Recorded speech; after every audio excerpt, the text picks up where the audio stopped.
Wie weit kommt man mit einer Akkuladung wirklich? Für manche ist das Thema Reichweite beim E-Biken so präsent, dass sich in der Szene sogar der Begriff der Reichweitenangst etabliert hat. Damit du keine Angst haben musst, ohne Strom auf dem Trail liegen zu bleiben, haben wir die Akkus 6 unterschiedlicher Motorsysteme einmal komplett leer gefahren. Wie weit kommt man mit einem Bosch, Shimano, DJI, Giant oder Specialized E-Bike wirklich?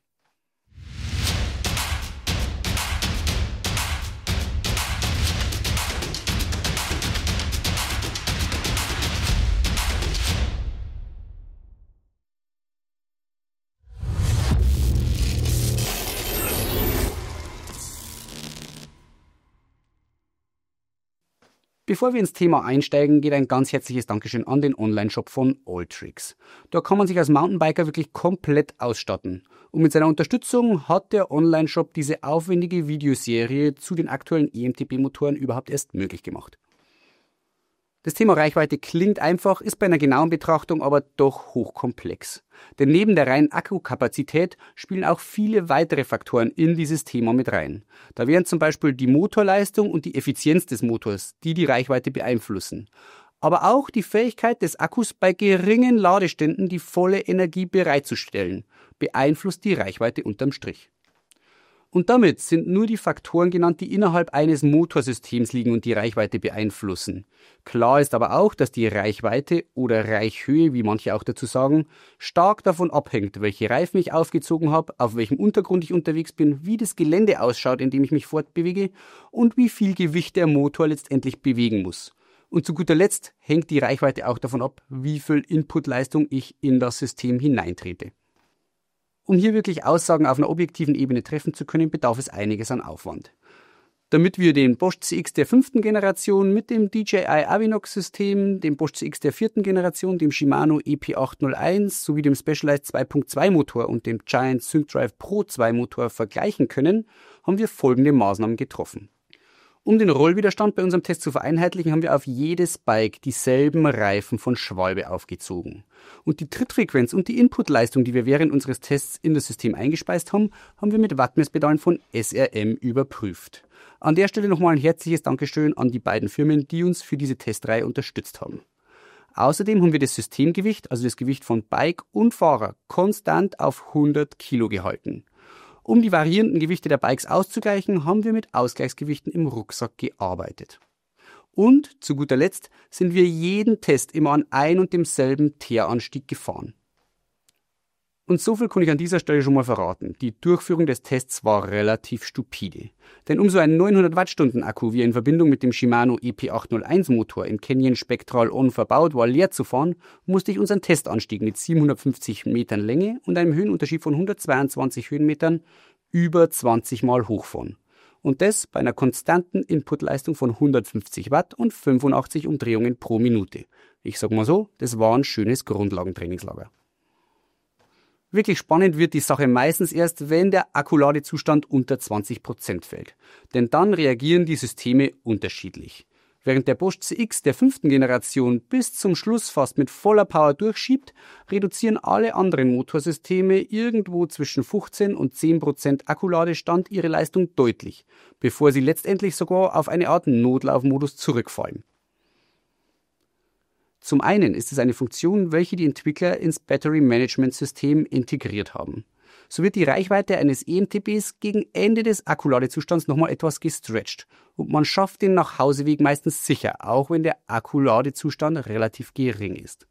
Zum anderen ist diese Reduzierung der Leistung aber auch von technischer Natur. Denn unterschreiten Akkus einen gewissen Ladezustand, können sie schlichtweg nicht mehr die volle Energie bereitstellen, welche EMTB-Motoren brauchen, um ihre volle Leistung bereitzustellen. Und auf einen gewissen Teil des Akkus lässt einen der Hersteller ohnehin nicht zugreifen. Denn die Tiefenentladung eines Akkus schadet dessen Zellen. Und um den Akku vor erheblichen Schäden zu bewahren, arbeiten die Hersteller hier mit unterschiedlich großen Puffern. All diese Faktoren führen dazu, dass man die Akkukapazität von EMTBs nicht zu 100% miteinander vergleichen kann. Denn die Wattstunden, die ein Hersteller auf seinen Akku draufschreibt, variieren mitunter stark von der Energie, die ein Akku tatsächlich freigeben kann. Bosch-Motoren und auch das neue DJI Avinox-System funktionieren nur in Verbindung mit eigenen Akkus dieser Hersteller. Man spricht da auch von einem geschlossenen System. Shimano, Yamaha oder auch Bose sind bei der Frage des Akkus freizügiger. Hier können die Hersteller zwar auf Akkus von den Originalmotorenherstellern zurückgreifen, in der Regel bedienen sie sich aber auf dem Markt von Drittanbietern. Motoren mit einem offenen Akkukonzept haben beim Thema Reichweite eine größere Streuung. Es kann also sein, dass ein Shimano EP801 Motor in Verbindung mit einem 600 Wattstunden Akku bei einem Hersteller eine größere Reichweite erzielt wie bei einem anderen Hersteller, der nominal auch einen 600 Wattstunden Akku verbaut hat. Offene Akkukonzepte haben für einen Fahrradhersteller den Charme, dass sie ihm eine größere Designfreiheit beim Fahrradrahmen geben, wo der Akku ja letztendlich integriert werden muss. Geschlossene Systeme, wie sie Bosch und DJI verwenden, haben dagegen den Vorteil, dass die Kombination aus Motor und Akku auf ein Maximum optimiert wurde und in der Regel sehr zuverlässig funktioniert. Zum Beispiel gab es vor kurzem bei Canyon eine große Rückrufaktion, weil es Probleme in der Kombination aus einem Shimano EP801 Motor und dem Canyon eigenen Akku dafür gab. Eine Rückrufaktion in so einem Umfang ist uns bei Bosch tatsächlich nicht bekannt. Und die geschlossenen Systeme haben einen weiteren Vorteil.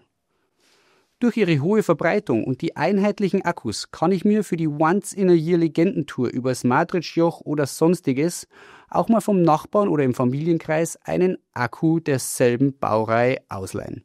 Ich muss mir also nicht zwingend einen zweiten Akku kaufen, um die Reichweite für solche Legendentouren zu erhöhen. Und damit genug der Präambel und ab zu den Ergebnissen unseres Reichweitentests. Mit dem Bosch CX-Motor der 5. Generation haben wir in Kombination mit einem 600er Akku im Turbomodus 1708 Höhenmeter geschafft, in einer Zeit von 53 Minuten. Das Erstaunliche ist, dass der Motor wirklich bis zum Schluss mit voller Leistung durchschiebt. Das ist ein Alleinstellungsmerkmal in unserem Test.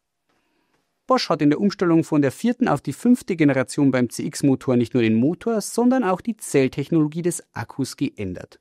Und wir haben den alten Bosch CX der 4. Generation mit einem 750er PowerTube getestet.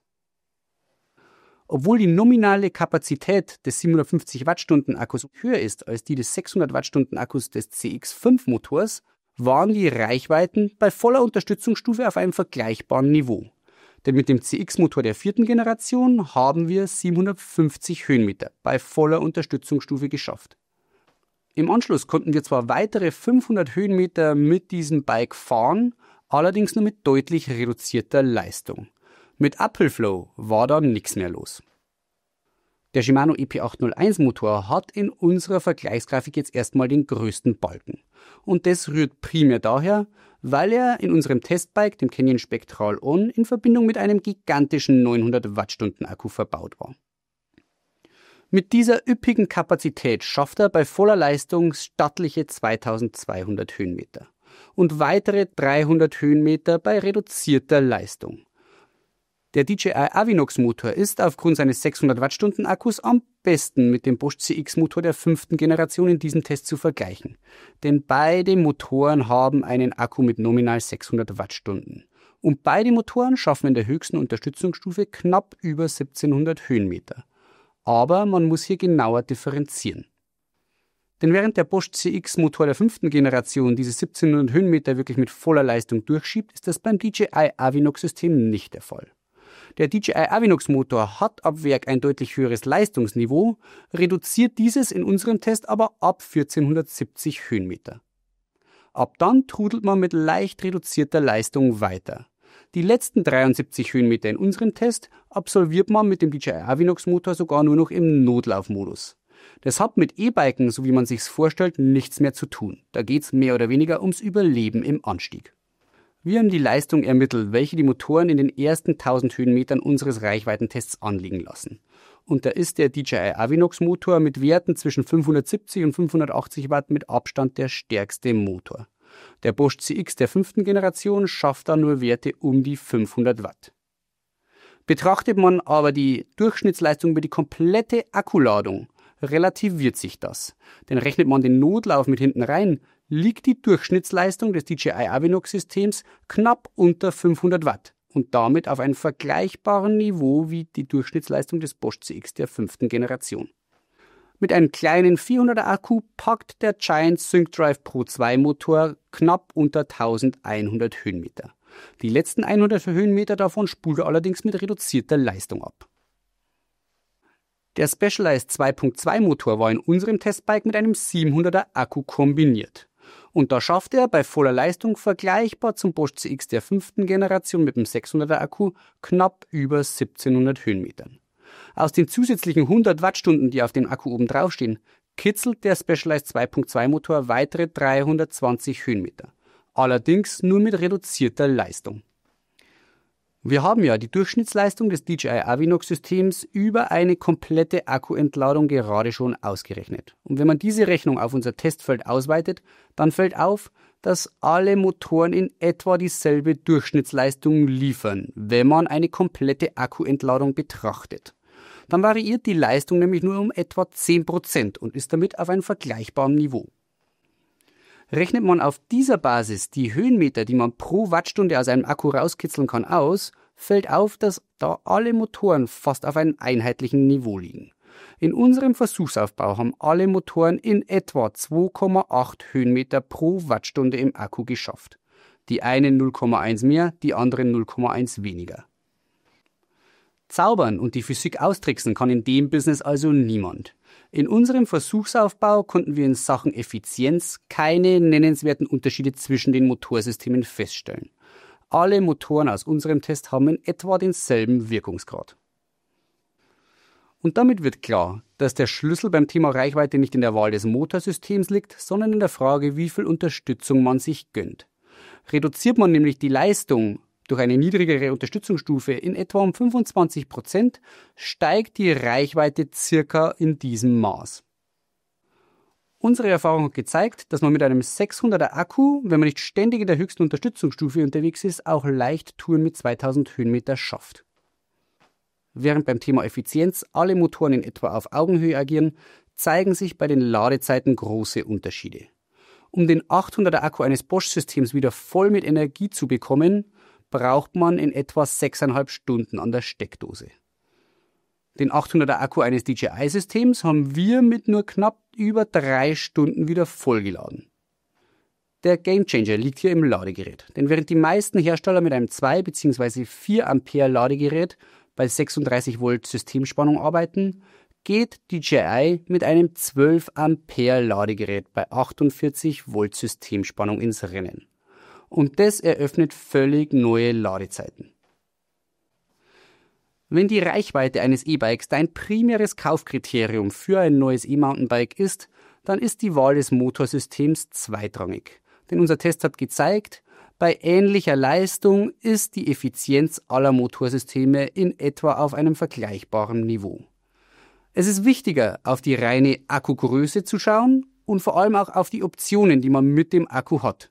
Kann ich den Akku in einem eMTB wechseln und mir so die Reichweite meines E-Bikes verdoppeln? Oder habe ich vielleicht auch die Option, einen Range Extender anzustupseln, um die Reichweite zu boosten?